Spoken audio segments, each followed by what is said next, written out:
Let us look at this probability problem.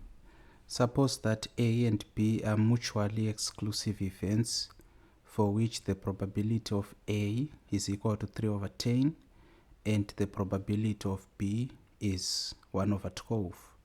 What is the probability that either A or B occurs? A occurs but B does not, correct to 2 decimal places, and both A and B occur. So firstly, what we want to do is have a quick revision on what we are expected to know so that we can answer that question successfully. So we want to look at a quick revision of the probability theory.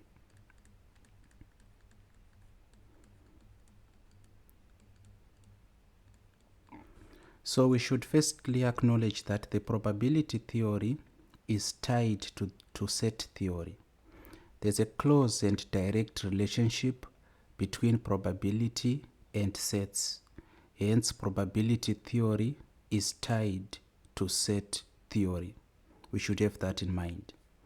Now, when we look at our question, we are firstly told that we have mutually exclusive events. So we have two mutually exclusive events. And of course, these events are what? A and B. What does it mean when we say events are mutually exclusive? What it means is these events, they cannot happen at the same time. So they cannot happen simultaneously or cannot happen at the same time. So I'm going to just give a few examples. My first example is going to be, you cannot flip or toss a coin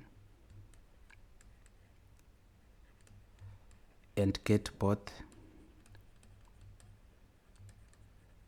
head and tail at the same time simultaneously. That's not possible. If you toss a coin, you are either going to get a head or get a tail. You cannot get both. We can also talk about throwing a die or a dice, throwing dice and getting two numbers. So these are what are called mutually exclusive events. When you look at the wording, mutually exclusive events, the part of being exclusive is that these two events cannot happen at the same time. So what does this mean mathematically? That is what we want to look at. When we say events cannot happen simultaneously or events cannot happen at the same time, what does it mean mathematically? So before we get into what it means mathematically, we already know, what do we know? That an intersection is going to indicate what? What does an intersection indicate? It indicates and. So when we talk about two events, right, we say event A and event B. If we want to mathematize that, we are going to use and for an intersection. Then we also use or for a union. So this is what we basically have to know. Now back to mathematizing or mathematically interpreting what mutually exclusive events are. We are going to see that for mutually exclusive events, so let me say for mutually exclusive events, we just usually abbreviate ME. The probability of A and B to occur is going to be equal to 0. So the probability of A and B is 0. But still at that, this means the probability of A intersecting B is going to be equal to what? To 0.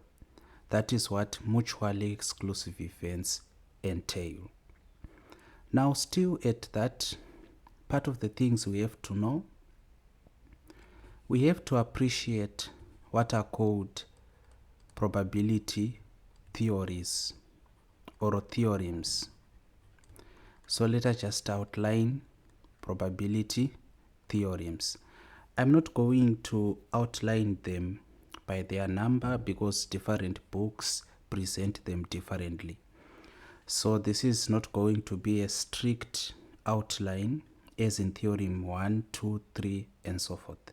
I'm just going to summarize them.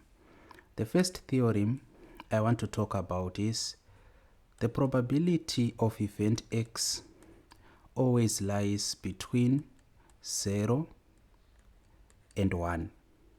So the probability of any event X is between 0 and 1. The probability of X is greater than or equal to 0, at the same time less than or equal to 1. What this means is when S is what is called the sample space. Sample space, this is a set which contains all possible outcomes. This means the probability of S happening is going to be equal to 1. And also the probability for nothing to happen, that's an empty set, is equal to 0. So a probability of 1 is talking to us about absolute certainty. Something is absolutely going to happen. And the probability of 0 is talking to us about absolute impossibility. Something is absolutely impossible. So these are the two extremes. That is what we extract from theorem number 1. The second theorem, it's actually called an addition theorem. So this addition rule or addition theorem, so some call it an addition rule. What it tells us is the probability of A or B to happen, it's equal to the probability of A plus the probability of B subtracting the probability of A, B. That is what it tells us. So this is the addition rule. The probability of A or B to occur. So for some, to understand this, they use a Venn diagram. We have event A and event B.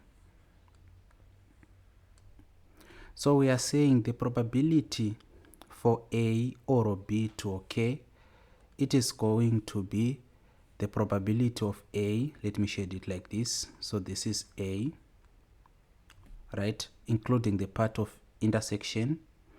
The probability of A plus the probability of B. So let me shade B. This is B, like this. So as you can see, on this intersection point, we have a mixture of colors. So if we leave it at probability of A plus probability of B, what it simply means is we are going to have a situation of double counting. So the reason why we subtract the probability of A and B, it's because we don't want to double count this region. And because I have introduced this relationship of set theory and probability, this takes me to something I did not consider here. So when we talk about mutually exclusive events, when we want to represent them on a Venn diagram, it's going to be like this. Event A, event B. They are what are called disjoint events. They do not have an intersection. So that's also something to consider. These two sets are not intersecting, they are disjoint. So that explains the addition rule. We also have a third theorem. This theorem says the probability of A is equal to the probability of A and B plus the probability of A and not B, like this. That's also another theorem. The probability of A to occur is equal to the probability of A and B plus the probability of A and not B. If you feel the need to prove or justify this theorem, what you do is you have to reinvent or rather rewrite that statement using set notation. So here it's simply going to be set A is equal to the sets of A intersecting B, like this, plus the sets A intersecting not B. But we already know that plus actually represents union, so we can rewrite this as A is equal to A intersecting B union A intersecting not B. So what we are going to do, we are going to represent the left hand side and the right hand side using Venn diagrams. So if we put a Venn diagram this side, and we have our two sets A and B, if we want to shade the region of set A, it is going to be like this. And of course we shade even inside the region of intersection because it also belongs to A. Now we want to see if this is equal to this part, which is the right hand side.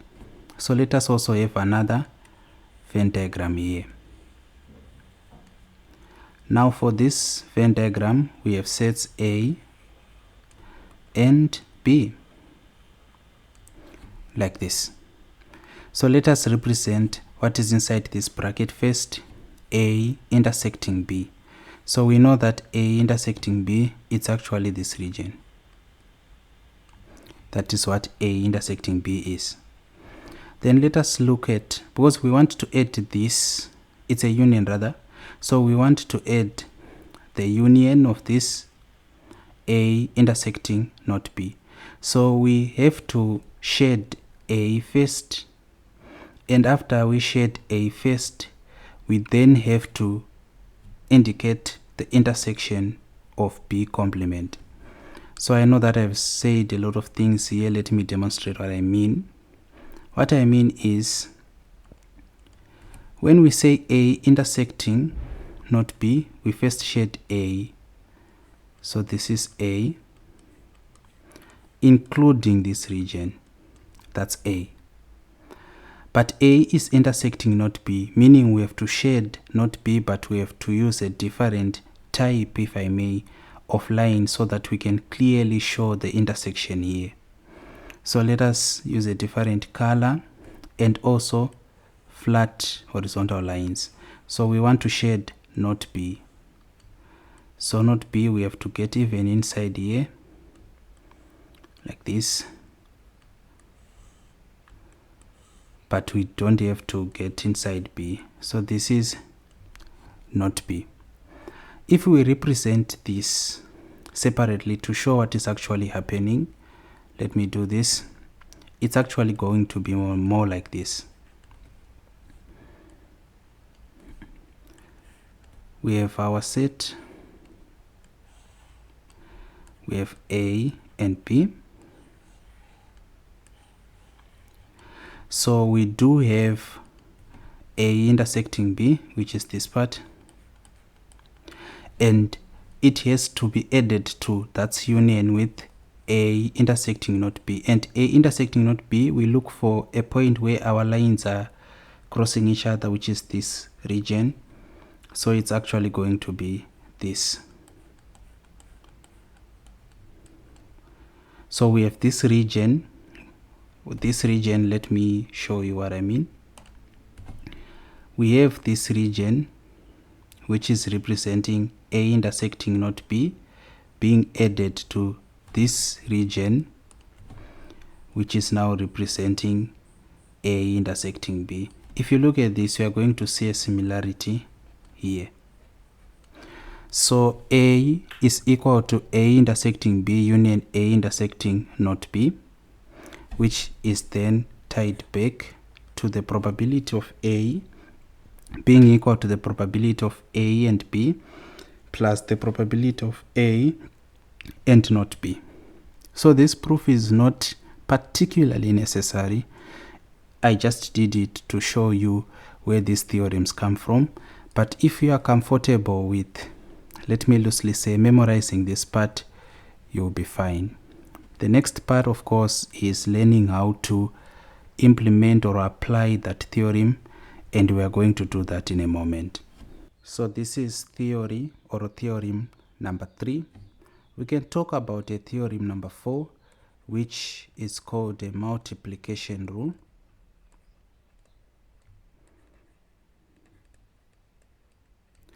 A multiplication rule, it tells us that the probability of A intersecting B, or the probability of A and B, is equal to the probability of A times the probability of B. And this is very important. This only works if and only if A and B are independent events. I'm going to just briefly talk about this because it's not material to our question. And by A and B being independent events, what we mean is the probability of A and the probability of B is independent. Independent probabilities, they entail, or they tell us that for the probability of A occurring is not going to affect the probability of B occurring. If you are an economics student, you might liken this to public goods. When we say one of the key characteristics of public goods is that they are non-refoulerous. How do we define that? We say the availability of a good after being used by person A is not diminished when person B wants to use it. So the probability of A and B, if the probability of A does not affect the probability of B, then we say these are independent events. We can talk about this. We have 2 jars. Each jar has sweets.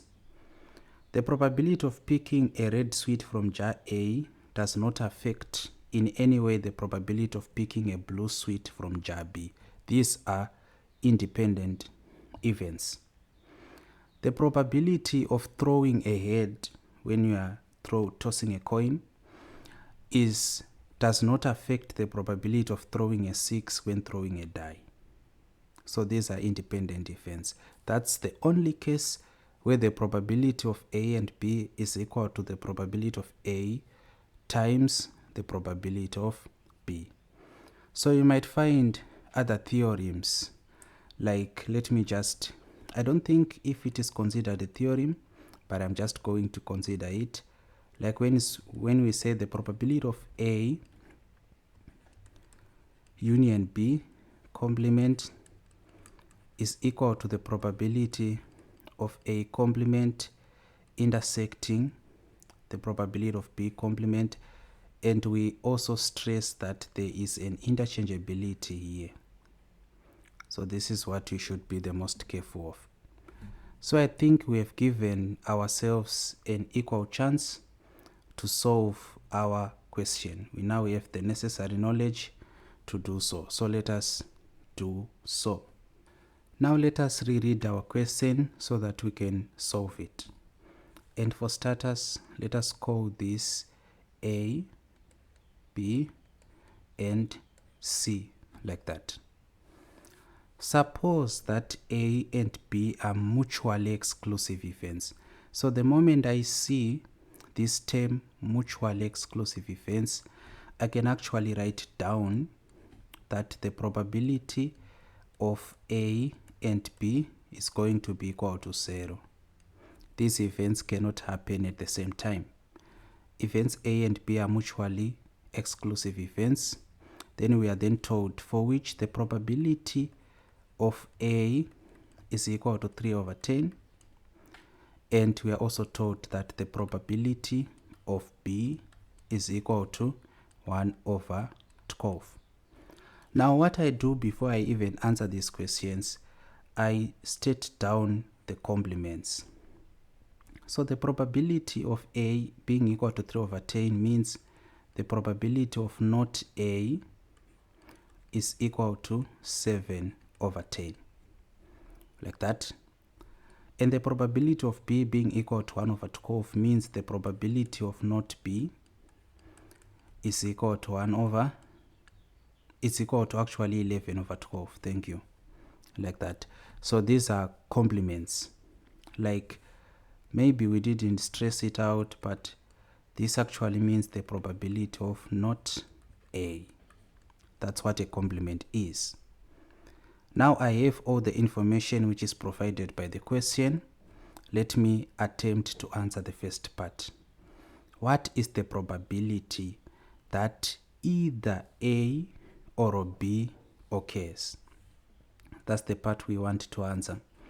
So A is asking about the probability that either A or, remember, it's union, or B occurs. Let us check again. Either A or B occurs. So we have mathematized that sentence. When we want to find the probability of either A or B occurring, that is the probability of A union B. But we know from the addition rule or the addition theorem that this is equal to the probability of A plus the probability of B subtracting the probability of A and B, like that. What is the probability of A? It's 3 over 10 plus the probability of B is 1 over 12 subtracting the probability of A and B, because they are mutually exclusive events, it's 0, like that. So we only have to solve this part. This is equal to, how best can we solve this? So minus 0, it's minus nothing. We can call this 120, right? Then we say 10 into 120, that's 12. Then here we have 12 times 3 plus 12 into 120, 10. Then here we have 10 times 1. If we put this in a calculator, we can actually just say 3 over 10. Then we add that to 1 over 12. What do we get? We get 23 over 60, which I'm going to express correct to 3 decimal places, so it's 0.383, like that. So that is the answer we are getting for that particular probability. If you have any questions, you can ask in the comments. Let us go to the second part, part B, which says A occurs but B does not. So A occurs but B does not. What does this mean? So let me remove this part so that we can have some working space. Now we want to answer the second part. What does it say? It says A occurs but B does not. So we want the probability that A occurs, but what else happens? B does not. So this is A intersecting B not occurring, so B complement, like this. A occurs but B does not. That is what it means.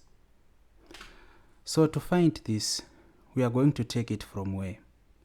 We know that the probability of A occurring, according to that theorem, is equal to the probability of A and B occurring, like this, plus the probability of A and not B, occurring.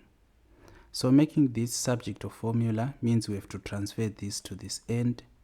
So we have the probability of A subtracting the probability of A and B, which is equal to the probability of A and not B, like that. Now having that, what does that mean? This means that what is the probability of A? So the probability of A is given in the question. We are told that is 3/10. So here we have 3/10. Subtracting the probability of A and B is 0 because of these two events being mutually exclusive. So it's minus 0 is equal to the probability of A and not B.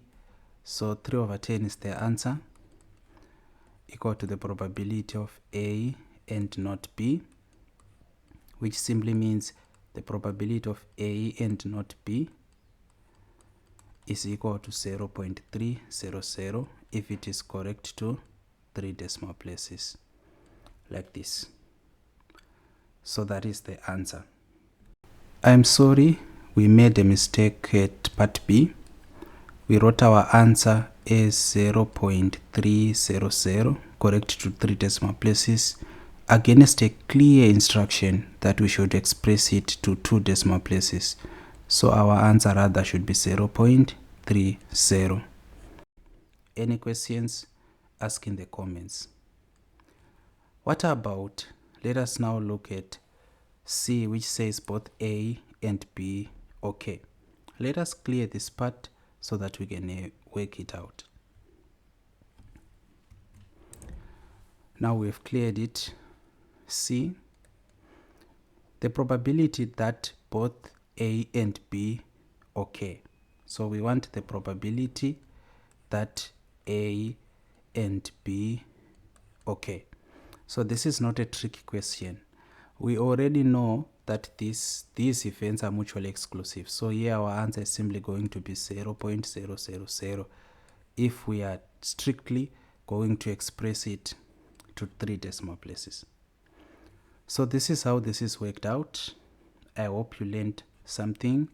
If you have any questions, don't hesitate to use the comments section.